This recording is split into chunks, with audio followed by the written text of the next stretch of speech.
The sun hung low in the sky, casting long shadows across the quiet cemetery. The air was heavy with the scent of freshly cut grass and damp earth, mingling with the faint aroma of flowers left by visitors who had come before. Sarah walked slowly. Along the narrow path, her steps deliberate yet weighed down by an invisible burden. Her hands clutched a small bouquet of daisies, Ethan's favorite. Every day for the past year she had made this same journey to her son's grave, seeking comfort in the ritual of remembrance. Ethan had been her entire world. At just 10 years old, he had been full of life, laughter, and curiosity about everything around him. His smile could light up even the darkest room, and his questions about the universe often left Sarah marveling at how much wonder one child could hold inside him. But all that brightness had been extinguished far too soon when an unexpected illness swept through their lives like a storm, leaving devastation in its wake. Now standing here amidst rows of weathered headstones, Sarah felt as though half of her soul had been buried alongside him. She knelt beside Ethan's grave, brushing away stray leaves that had gathered near the base of the polished marble headstone. It bore his name, Ethan James, alongside dates that seemed impossibly cruel in their brevity. Below those stark lines of text, an inscription read, "Forever loved, forever missed." She traced the letters with trembling fingers, whispering softly, "I miss you so much, sweetheart." As she arranged the daisies beside the other flowers already there, something caught her eye, a dark circle near the bottom edge of the grave. At first glance, it looked like nothing more than a patch of bare dirt where grass hadn't grown properly. But as Sarah leaned closer, squinting against the dimming light, she realized it wasn't natural. The shape was too perfect, almost circular, as if someone, or something, had deliberately dug into the soil. A shiver ran down her spine, though she couldn't quite explain why.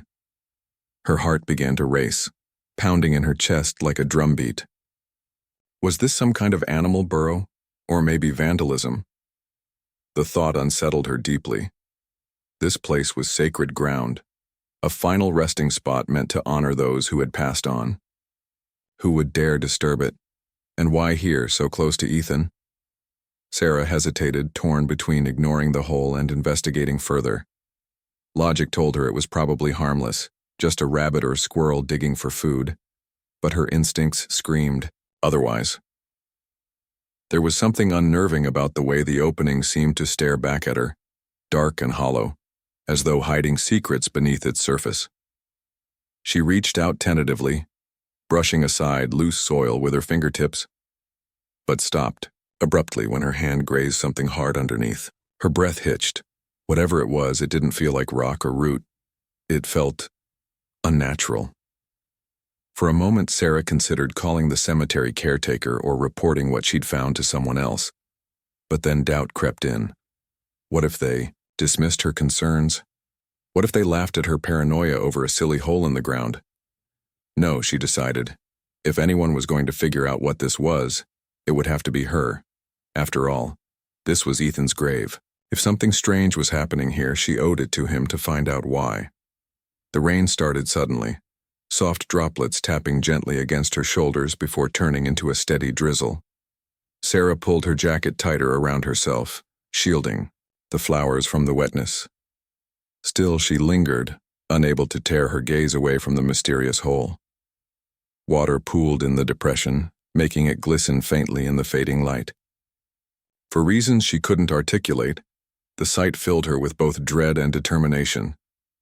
Something about this discovery felt significant, as though it were tied to the grief she carried every day.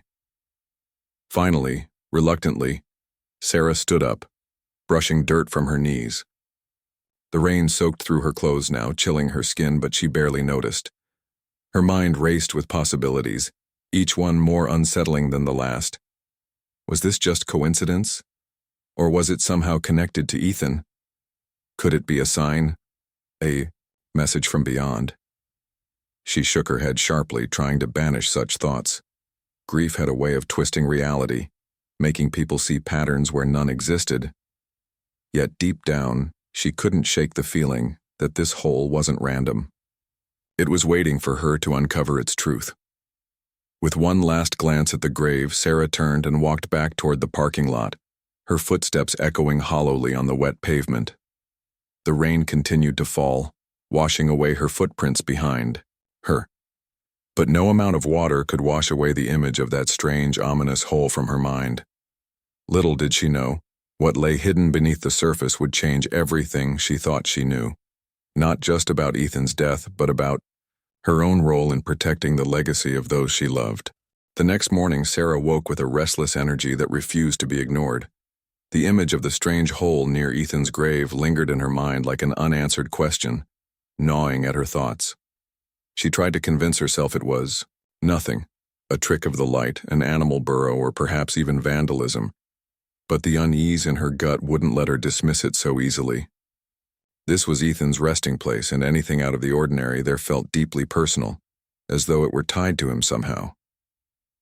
After pacing her living room for what felt like hours, Sarah finally made up her mind. She grabbed a flashlight from the kitchen drawer, slipped on a pair of gardening gloves, and headed back to the cemetery.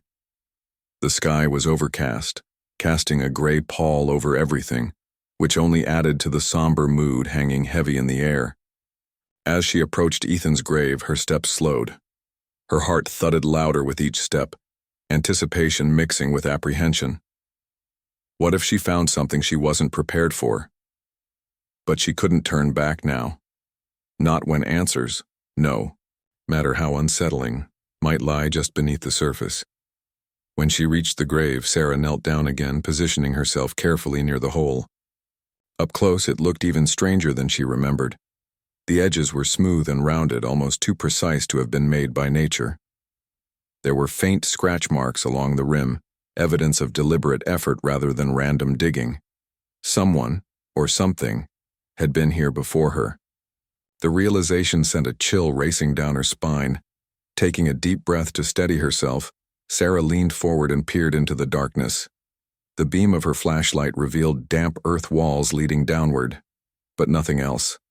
No roots, no rocks, no signs of animals, just empty space. It was eerie, like staring into a void that didn't belong there. She hesitated, her fingers hovering uncertainly above the soil. Then, steeling herself, she began to dig.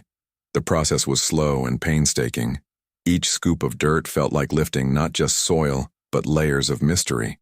Sarah worked methodically, brushing away loose clumps and sifting through the debris with gloved hands.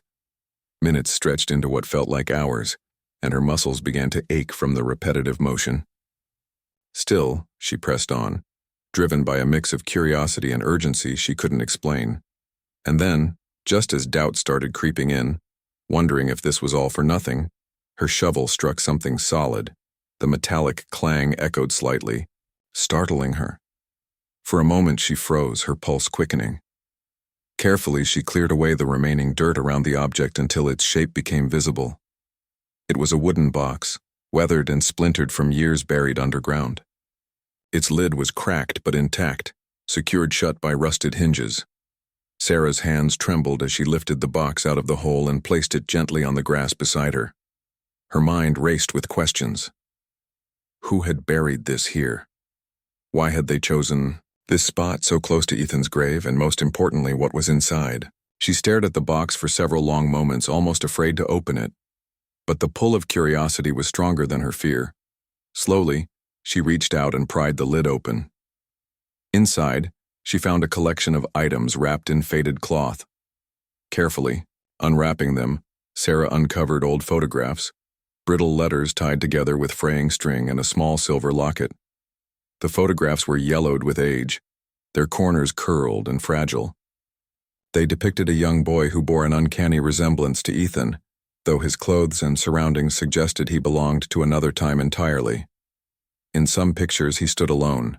In others, he was flanked by adults whose faces seemed distant and unfamiliar. The letters were written in delicate cursive handwriting, the ink faded but still legible. Addressed to someone named Daniel, they spoke of protecting the child from forces Sarah couldn't comprehend. One letter read, "They are watching. Keep him safe. If anything happens to you, ensure someone else takes your place." The word sent shivers coursing through her body. Who were they? And why did these warnings feel so ominous? But it was the journal that truly captured her attention. Bound in worn leather, its pages were filled with hurried scribbles and cryptic notes. Some entries described dreams of shadowy figures lurking outside windows, while others mentioned rituals meant to ward off unseen threats. The final entry stopped Sarah cold. "If you found this, then I've failed. Protect him." Her hands shook as she closed the journal, her mind reeling. Failed at what? Protect whom? The parallels between Daniel's story and Ethan's death were impossible to ignore. Both boys had died young under mysterious circumstances, and both seemed to carry some kind of significance beyond ordinary tragedy. Was this coincidence, or was there a deeper connection? By the time Sarah packed the items back into the box and stood to leave, the sun had dipped below the horizon, casting the cemetery in shadow. The weight of what she'd uncovered pressed heavily on her shoulders. As she walked back to her car, the box cradled tightly in her arms. She couldn't shake the feeling that she'd stumbled onto something far bigger and more dangerous than she could have imagined. That night, Sarah spread the contents of the box across her dining table, examining each item under the harsh glare of a desk lamp. The locket caught her eye first. Opening it, she found 2 tiny photographs inside. On one side was a woman who looked eerily similar to herself, her expression soft yet determined. On the other was the same boy from the photographs. Sarah's breath hitched. Could this woman be related to her? And if so, how? The photographs told fragments of a story she couldn't yet piece together. They showed the boy growing older, or at least appearing in different stages of life, but always with the same haunted look in his eyes. In one particularly striking image, he stood beside a tree that Sarah recognized instantly. It was the ancient oak near Ethan's grave, towering and gnarled, its branches twisting toward the sky like skeletal fingers. How could this boy from decades ago be connected to the very place where her son now rested? As Sarah flipped through the letters, a pattern began to emerge. Whoever had written them was desperate to keep the boy safe, warning repeatedly of dangers closing in. Phrases like "the ones who seek him" and "their hunger knows no bounds" appeared frequently, though their meaning remained elusive. The tone grew increasingly frantic as the correspondence progressed, culminating in a final plea. Do not let them take him. His soul is theirs to claim if we fail. The journal offered even less clarity, but raised more questions. Its author spoke of sleepless nights plagued by visions of dark shapes moving just beyond sight. Entries described strange occurrences, objects moving on their own, whispers heard in empty rooms, and an overwhelming sense of being watched. Yet despite the fear evident in every word, there was also resolve. The writer believed they were part of something larger, entrusted with a sacred duty to safeguard the boy. Sarah spent hours poring over the materials, her mind spinning with possibilities. By the time exhaustion finally claimed her, she collapsed onto the couch, the box resting beside her. Sleep came fitfully, interrupted by vivid dreams of the boy from the photographs. He wandered through foggy landscapes, calling out for help, his voice echoing faintly in her ears. When she woke, drenched in sweat, the dream lingered vividly in her mind. She knew one thing for certain. Whatever secrets these items held, they weren't done revealing themselves. Little did Sarah realize, uncovering the box was only the beginning. Each clue pointed toward a truth far stranger and more perilous than she could have ever anticipated. The days that followed felt like a blur for Sarah. Her mind was consumed by the contents of the box, each item pulling her deeper into a mystery she couldn't yet fully comprehend. She spent hours hunched over her dining table, examining every photograph, rereading every letter, and poring over the cryptic entries in the journal. The more she studied them, the clearer it became that these weren't just random artifacts. They were pieces of a puzzle, fragments of a story that somehow connected to Ethan. The photographs haunted her the most. The boy in them looked so much like Ethan at different stages of his life. His wide, curious eyes, his tousled hair, even the faint dimple on his left cheek when he smiled. But there was something else too. Something harder to pin down. It wasn't just their physical resemblance. It was the way the boy seemed to carry the same quiet innocence the same spark of wonder that had made Ethan so special. Sarah couldn't shake the feeling that this wasn't a coincidence. There had to be a reason why these images had been buried so close to her son's grave. Determined to uncover more, Sarah decided to dig into the history behind the name mentioned repeatedly in the letters Daniel. She visited the local library, spending hours combing through old newspapers, census records, and archived documents. At first, her search yielded little more than dead ends and frustration. But then, late one afternoon, she stumbled upon something. A brief article from nearly 70 years ago about a missing child named Daniel Harper. According to the report, Daniel had disappeared under mysterious circumstances during a family trip to the countryside. His parents claimed they had last seen him playing near an old oak tree, the same tree Sarah recognized from the photographs. Despite extensive searches, no trace of the boy was ever found. The case eventually went cold, dismissed as a tragic accident or possible abduction, though no suspects were ever identified. As Sarah read the article, her heart sank.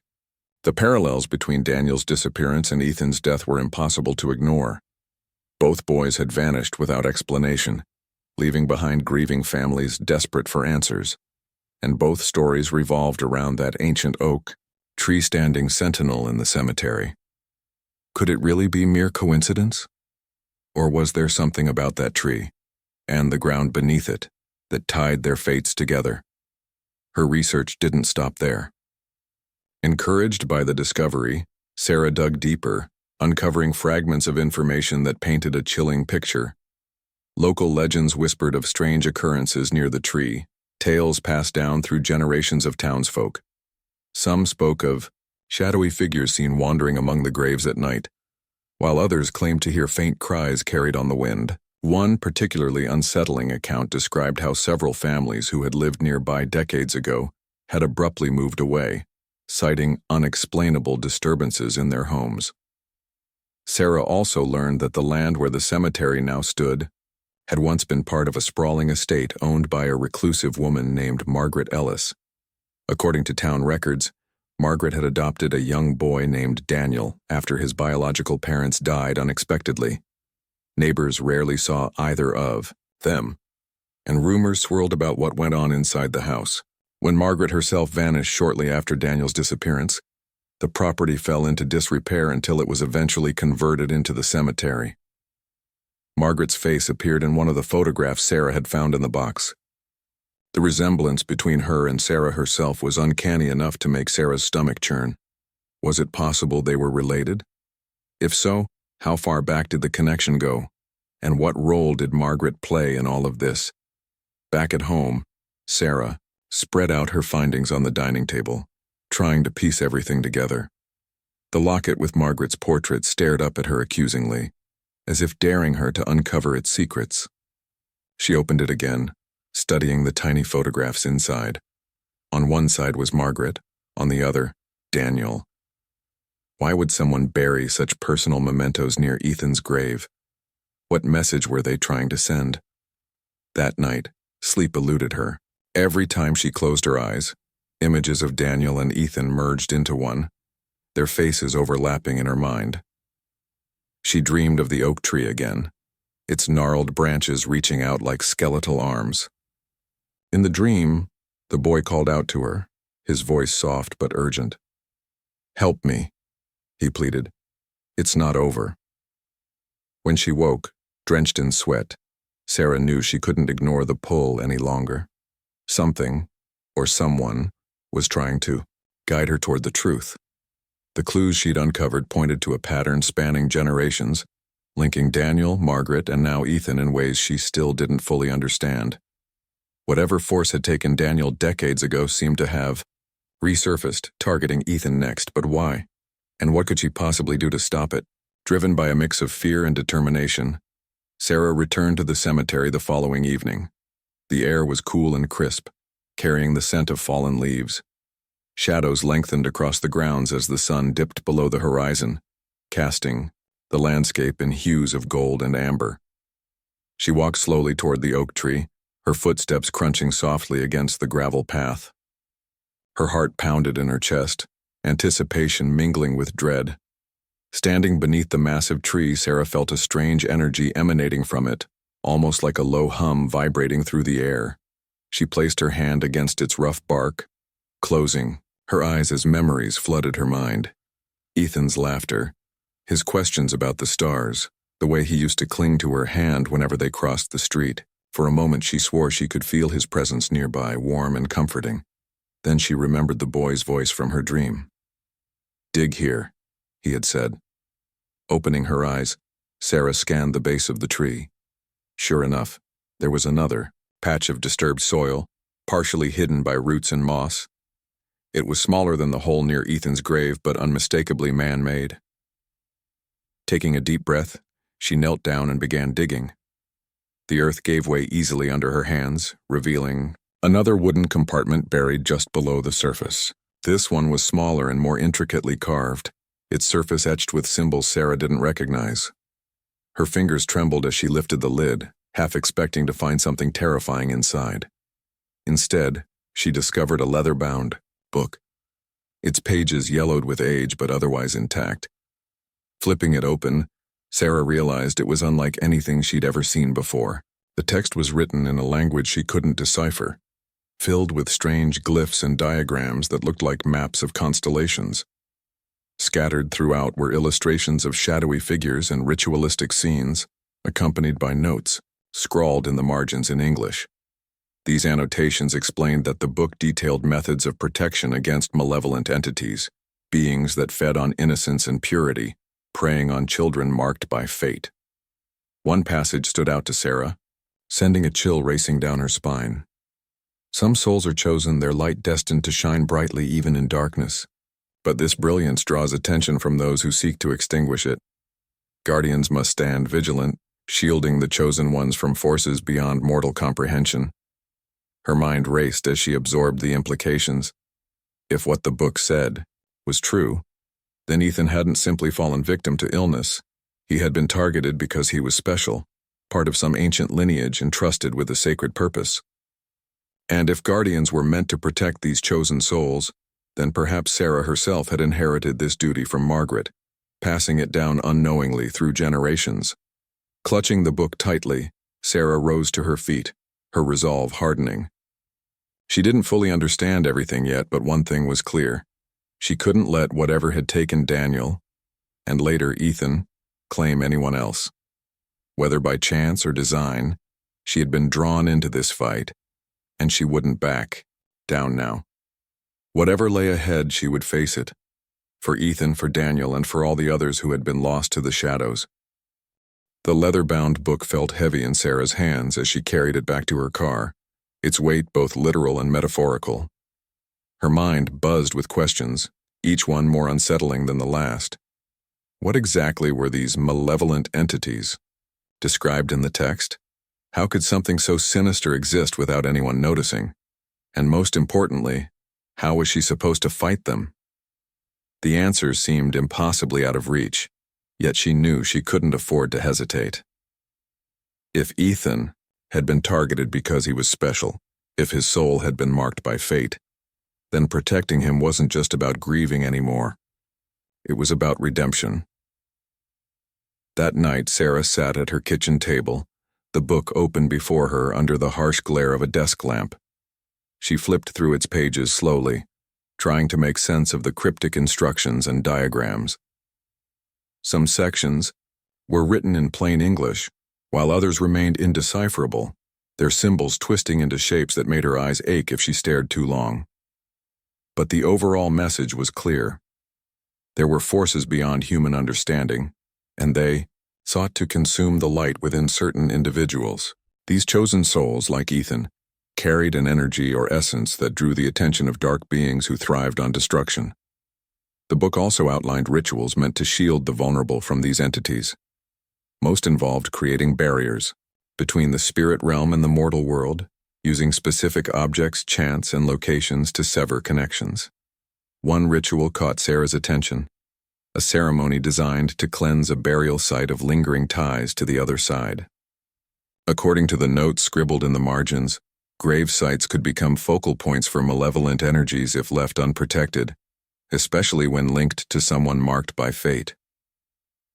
Sarah's heart raced as she read further. Could this explain why Ethan's grave had been disturbed? Had those same forces returned, drawn to his resting place like moths to a flame? If so, then performing the ritual might be the only way to ensure he and others like him were truly safe. But the thought terrified her.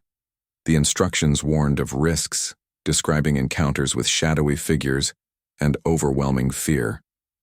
Could she really summon the courage to face whatever awaited her? Despite her doubts, Sarah resolved to try. She spent the next few days gathering the items listed in the book: salt, candles, herbs, and a piece of silver engraved with protective runes.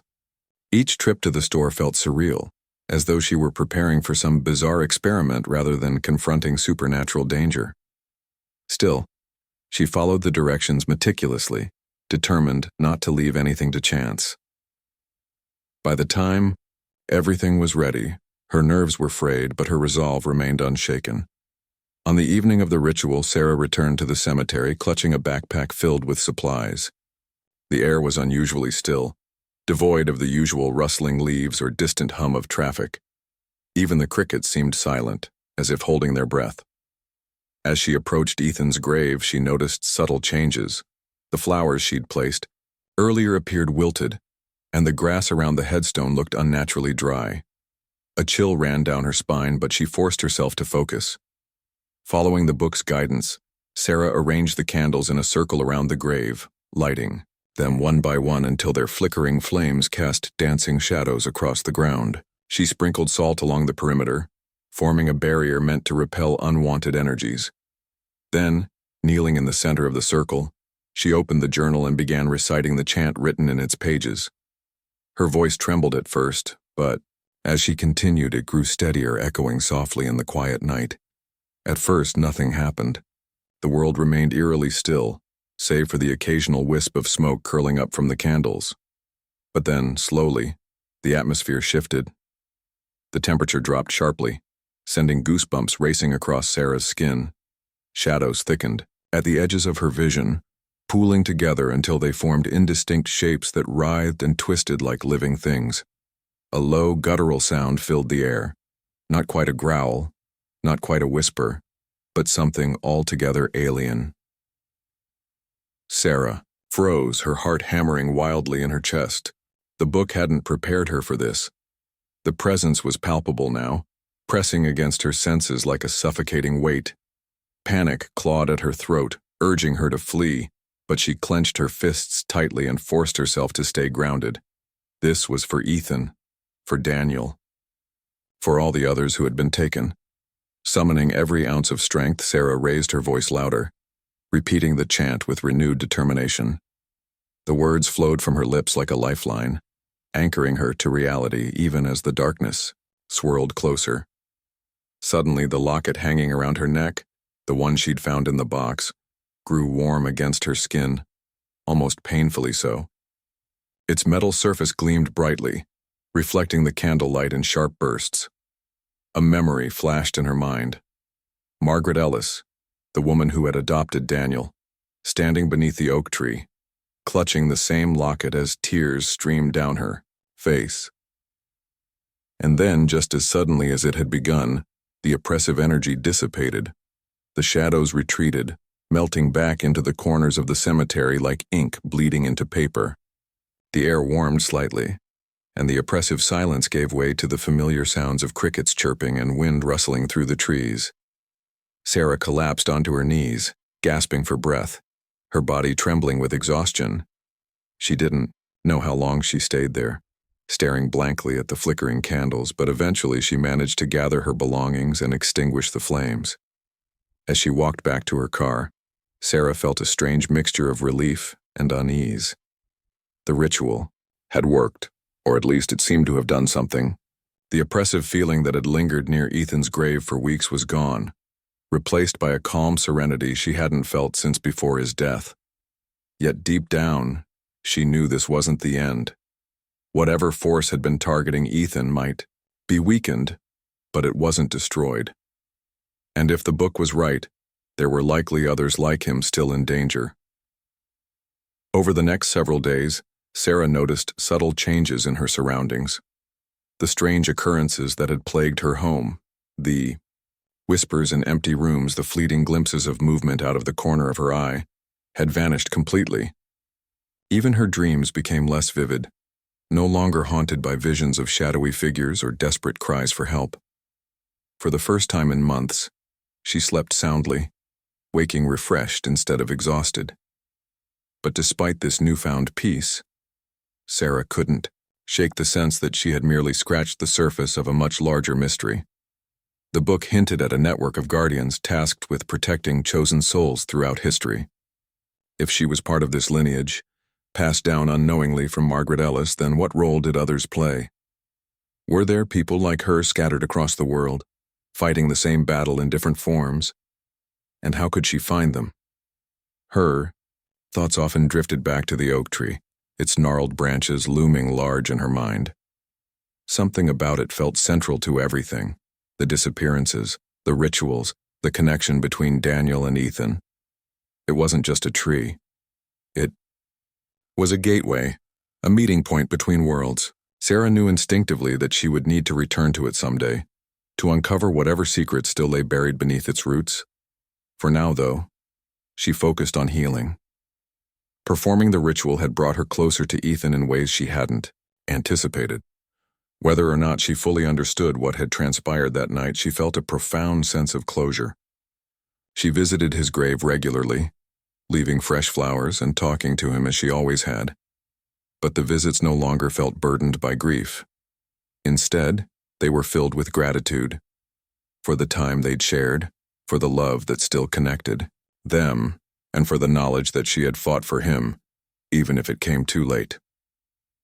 One evening, as twilight settled over the cemetery, Sarah stood beside Ethan's grave, gazing at the ancient oak tree in the distance. In the fading light, she thought she saw something, a faint shimmer like sunlight catching dew on leaves. Blinking, she looked again, but the image was gone. Was it her imagination, or had Ethan somehow reached out to her, offering thanks? She smiled softly, brushing away a tear. "Goodbye, sweetheart," she whispered, her voice steady and full of love. "I'll always protect you." With that, Sarah turned and walked away, her steps lighter than they had been in years. She didn't know what the future held, but she was ready to face it, for herself, for Ethan, and for all the others who needed protecting. The days following the ritual brought a strange sense of calm to Sarah's life, but it was a calm tinged with anticipation. She could feel the weight of what she had uncovered pressing down on her, not as a burden, but as a responsibility, a calling she couldn't ignore.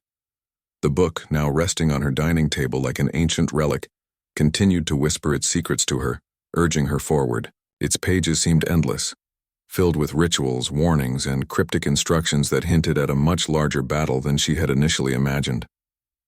Sarah began spending hours each night poring over the text, trying to piece together the fragments of a world she barely understood. The more she read, the clearer it became that the entities described in the book weren't just random forces of darkness. They were intelligent, calculating beings who thrived on chaos and despair. They fed on innocence, preying on those whose souls burned brightest, draining them until nothing remained. And they didn't operate alone. According to the journal, these creatures often worked through intermediaries, people who unwittingly served their agenda by spreading fear, hatred, or grief. It was a chilling thought, evil hiding in plain sight, wearing human faces. But the guardians, the protectors tasked with shielding chosen souls, were equally enigmatic. The book suggested that guardians were selected based on lineage, destiny, or sheer proximity to those in need. Some were born into families with long histories of service. Others stumbled into their roles by chance, as Sarah had. What united them all was a shared purpose: to stand as a barrier between light and shadow, even if it cost them everything. As Sarah absorbed this information, she found herself grappling with questions about her own place in the grand scheme. Was she truly a guardian, destined to carry on Margaret Ellis's legacy? Or was she simply someone who had been thrust into a role she wasn't prepared for? Either way, The choice before her was clear: retreat into the safety of ignorance or embrace the duty that had fallen into her hands. For Ethan's sake, and for Daniel's, she chose the latter. One evening, while flipping through the book, Sarah came across a section detailing something called the Veil. It described a thin boundary separating the mortal world from the spirit realm, a fragile membrane that could be torn under certain conditions. Graveyards, especially old ones like the one where Ethan rested, were particularly vulnerable because death itself weakened the veil, creating cracks through which malevolent forces could slip. These breaches, if left unchecked, allowed dark energies to seep into the living world, targeting those most susceptible to their influence. The description sent a shiver racing down Sarah's spine. She realized now why Ethan's grave had become a focal point for danger. His burial site wasn't just a resting place. It was a weak spot in the veil, a doorway inviting unwanted attention. The ritual she had performed had temporarily sealed the breach, but the book warned that such fixes were rarely permanent. Without constant vigilance, the veil could weaken again, reopening the gate to horrors unimaginable. Determined to prevent that from happening, Sarah decided to revisit the oak tree. If the cemetery was a nexus of supernatural activity, then the tree stood at its heart. Something about it drew energy, the good and the bad alike, and Sarah needed to understand why. Armed with the book, a flashlight, and a growing sense of resolve, she returned to the cemetery late one night, her footsteps crunching softly against the gravel path.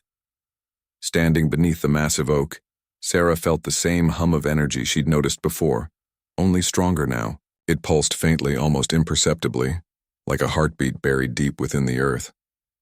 Placing her hand against the rough bark, she closed her eyes and focused, letting her mind drift. Images flooded her consciousness, shadowy figures moving silently among the graves, whispers carried on the wind, flashes of light breaking through darkness. Then abruptly, she saw Ethan. He stood beside her, smiling softly, his presence warm and comforting. Before she could reach out to him, he pointed toward the base of the tree and whispered, "Here." Opening her eyes, Sarah dropped to her knees, her fingers brushing away loose soil near the roots. Just as she suspected, there was another hidden compartment, smaller than the ones she'd found before but no less significant. Inside, wrapped in faded cloth, lay a small crystal pendant suspended on a silver chain. It glowed faintly, its light pulsing in time with the energy emanating from the tree. The journal explained the significance of objects like this. Crystals served as anchors, strengthening the veil and repelling negative energies. By burying it here, whoever had come before Sarah had tried to create a protective barrier. But over time, the pendant's power must have waned, leaving the area vulnerable once again. Holding it in her palm, Sarah felt a surge of warmth spread through her body, a reminder that she wasn't fighting this battle alone. Over the next few weeks, Sarah dedicated herself to learning how to use the tools at her disposal. She practiced rituals outlined in the book, experimenting with combinations of herbs, chants, and symbols to reinforce the protections around Ethan's grave. Each attempt left her physically and emotionally drained, but she pushed through, driven by the knowledge that failure wasn't an option. During one particularly intense session, Sarah encountered resistance unlike anything she'd faced before. As she recited the incantation meant to seal the veil permanently, the air grew thick with tension. Shadows coalesced into humanoid shapes, their forms shifting and writhing as though alive. One figure stepped closer, its features indistinct, yet menacing, radiating hostility.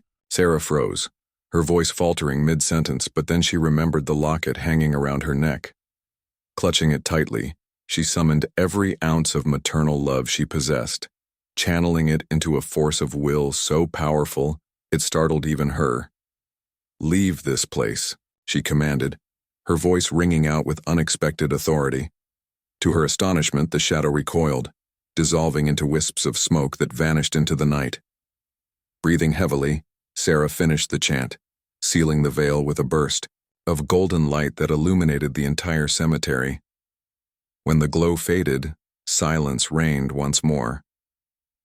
Though the immediate threat had been neutralized, Sarah knew the fight was far from over. The book hinted at a hierarchy among the malevolent entities, suggesting that stronger adversaries might emerge if provoked. Guardians were advised to remain vigilant, always ready to defend against attacks from higher planes of existence. It was a daunting prospect, but Sarah refused to let fear paralyze her. She had already proven she was capable of standing up to the darkness. Now, she needed to prepare for whatever came next. Her research led her to explore other aspects of the Guardian tradition. She discovered references to networks of protectors scattered across the globe, individuals bound by shared experiences and goals. Though isolated in their missions, these guardians occasionally communicated through coded messages left at sacred sites or hidden within artifacts like the ones Sarah had uncovered. Inspired by this revelation, she resolved to seek out others, like her, not for companionship but to share knowledge and strengthen their collective efforts. By the time autumn leaves began carpeting the cemetery grounds, Sarah had transformed. Gone was the grieving mother consumed by loss and despair. In her place stood a woman tempered by trial and fortified by purpose. She still visited Ethan's grave daily, but her visits were no longer marked by sorrow. Instead, they were acts of gratitude and remembrance, celebrations of the bond they shared and the legacy he had inspired her to uphold. One crisp morning, as sunlight filtered through the trees, Sarah noticed fresh wildflowers placed atop Ethan's headstone. There was no sign of anyone else nearby, yet she felt his presence strongly, as though he were standing beside her. A gentle breeze rustled the leaves above, carrying with it a single word. "Thank you." Tears welled in Sarah's eyes, but they were tears of joy rather than sadness. She had done what she set out to do, protected her son, honored his memory, and embraced her role as a guardian. Though challenges undoubtedly lay ahead, she faced them with renewed strength and clarity.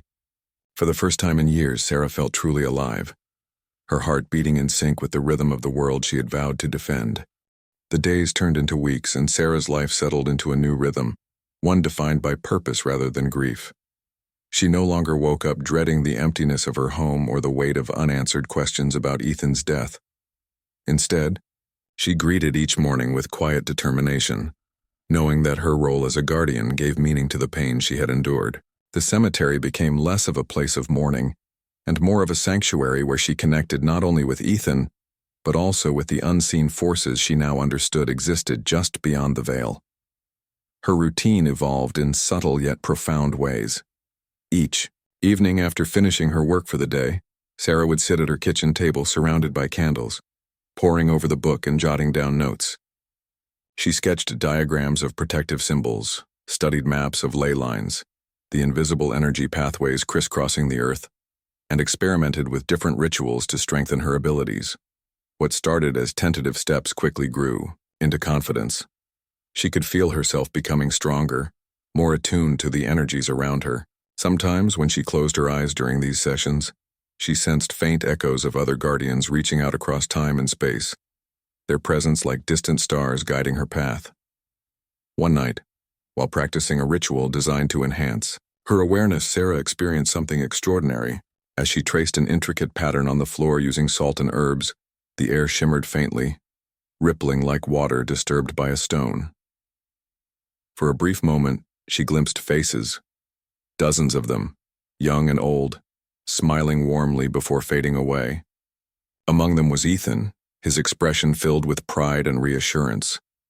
It was as if he were reminding her that she wasn't alone, that others had walked this path before her and stood alongside her still, even if she couldn't see them. This vision solidified Sarah's resolve. She realized that being a guardian wasn't just about defending against malevolent entities. It was about preserving hope, nurturing light, and ensuring that love triumphed over darkness. Every action she took, every ounce of effort she poured into protecting the innocent was part of a larger tapestry woven through generations. Margaret Ellis, Daniel Harper, Ethan James, They were all threads in this story, connected by fate and bound together by sacrifice. As winter approached, Sarah decided it was time to revisit the oak tree once more. Though the veil had been sealed, she wanted to reinforce its protections before the colder months set in. There was something symbolic about doing so under the stark branches of the ancient tree, stripped bare by the season's chill. It reminded her of resilience, the way nature endured despite hardship, adapting and surviving year after year. When she arrived at the cemetery, frost blanketed the ground, sparkling like diamonds under the pale sunlight. The oak tree loomed, ahead its gnarled limbs reaching skyward like skeletal fingers. Standing beneath its shadow, Sarah felt a familiar hum of energy coursing through the earth. She knelt carefully, placing the crystal pendant she'd found earlier back into the hidden compartment near the roots. This time, however, she added something new, a lock of her own hair tied with a silver thread, imbued with her intentions and love. It was a small gesture, but one meant to anchor her connection to this sacred place forever. While performing the final ritual, Sarah noticed something unexpected. A soft glow emanated from the pendant, spreading outward in gentle waves, until it enveloped the entire area. The light didn't fade immediately. Instead, it lingered, pulsating softly like a heartbeat. Sarah watched in awe as the grass beneath her feet seemed to perk up, regaining some of its vibrant green hue despite the frost. Even the air felt lighter, charged with warmth and vitality. It was then that Sarah fully grasped the extent of her power, not as a weapon, but as a force of creation. Love, she realized, was the strongest protection of all. By channeling her maternal instincts and unwavering devotion to Ethan, she had tapped into a source of strength far greater than anything the shadows could conjure. And it was this realization that gave her peace, not just for herself, but for everyone she sought to protect. In the weeks that followed, Sarah began noticing changes in her surroundings that went beyond the cemetery. Her home, which had once felt cold and empty, radiated a comforting warmth. Strangers passing by on the street smiled at her without prompting, as though drawn to the quiet aura of calm she carried with her. Even her dreams shifted, becoming vivid explorations of memory and imagination rather than nightmares plagued by loss. She saw glimpses of Margaret Ellis tending to Daniel, teaching him about constellations and showing him how to weave flowers into crowns. She saw flashes of Ethan laughing, running through fields bathed in golden light. These visions weren't painful. They were reminders that love transcended boundaries, connecting hearts across lifetimes. One particularly poignant dream stayed with Sarah long after she woke. In it, she stood beside Ethan in a vast meadow dotted with wildflowers. He looked older somehow, taller and more mature, yet unmistakably her son. "You're safe now," she whispered, tears streaming down her face. He nodded, his smile lighting up the world around them. "Because of you, Mom," he replied, "and because of what we'll do next." "What we'll do next?" she asked, confused. He pointed toward the horizon, where a group of figures stood silhouetted against the rising sun. They were guardians, Sarah realized, waiting for her to join them. The message was clear. Her journey was far from over. But neither was it solitary. Together they would continue the fight, safeguarding those who needed protection and ensuring that the light always prevailed. When Sarah visited the cemetery again, she brought fresh wildflowers and placed them gently atop Ethan's grave. The air smelled crisp and clean, carrying the promise of renewal. As she stood there, gazing at the headstone etched with his name, she felt an overwhelming sense of gratitude for the time they'd shared, for the lessons he had taught her, and for the opportunity to honor his memory in such a meaningful way. For the first time since his passing, Sarah allowed herself to truly let go, not of Ethan but of the guilt and sorrow that had weighed her down. She knew now that grief didn't have to define her. It could transform her instead, shaping her into someone capable of making a difference. And in doing so, she had found redemption, not just for herself but for all those who had come before her. As she turned to leave, Sarah paused mid-step, sensing movement behind her. Glancing over her shoulder, she saw nothing unusual, just the quiet expanse of graves and trees stretching into the distance. Yet she couldn't shake the feeling that Ethan was nearby, watching over her with the same mischievous grin he used to wear as a child. "I'll keep protecting you, sweetheart," she murmured softly, her voice steady and full of love. "Always." With that, Sarah walked away, her steps lighter than they had been in years. The road ahead remained uncertain, fraught with challenges she couldn't yet foresee.